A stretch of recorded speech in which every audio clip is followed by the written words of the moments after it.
సూర్యాపేట జిల్లా Kodad sub division Kodad town police station ని ఈ రోజు ఇన్స్పెక్ట్ చేయడం జరిగింది.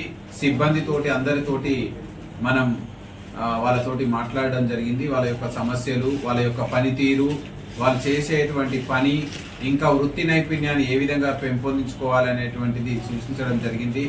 అదేవిధంగా పోలీస్ స్టేషన్ ప్రెమిసిస్ క్లీన్గా పెట్టుకోవడం, పోలీస్ స్టేషన్లో ఎలాంటి చెత్తా చెదారం లేకుండా క్లీన్గా ఉంటూ మనం ఆదర్శంగా ఉండే విధంగా ఉండాలని సూచించడం జరిగింది. అదేవిధంగా రిసెప్షన్ సెంటర్ని తనిఖీ చేయడం జరిగింది. రిసెప్షన్ సెంటర్లో పనిచేసే సిబ్బంది, అదేవిధంగా SHO గారికి సూచించడం జరిగింది. వచ్చే ప్రజానికాన్ని ఎక్కువసేపు వెయిట్ చేయకుండా వాళ్ళు రాగానే వాళ్ళకి టాప్ మోస్ట్ ప్రయారిటీ ఇచ్చి వాళ్ళ గ్రీవెన్స్ తీసుకొని వాళ్ళ పిటిషన్ మీద తక్షణమే చర్యలు చేపట్టే విధంగా యాక్షన్ ప్లాన్ సిద్ధం చేసుకోవాలని చెప్పడం జరిగింది.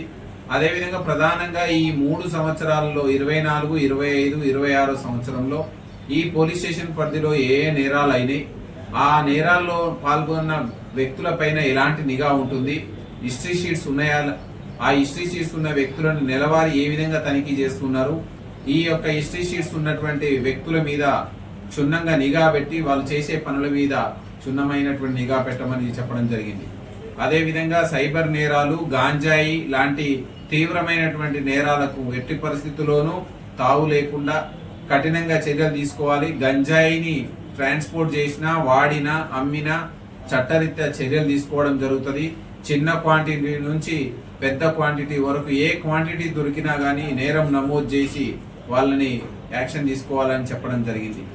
అదేవిధంగా రౌడీ షీటర్స్ను, గాంజాయి షీటర్స్ను, సైబర్ నేరాల్లో పాల్గొనే వాళ్ళ మీద ప్రత్యేకంగా నిఘా పెట్టాలి. వీళ్ళ యొక్క మూమెంట్స్ మీద, కదలికల మీద నిఘా పెట్టాలని చెప్పడం జరిగింది. అదేవిధంగా రోడ్డు ప్రమాదాలు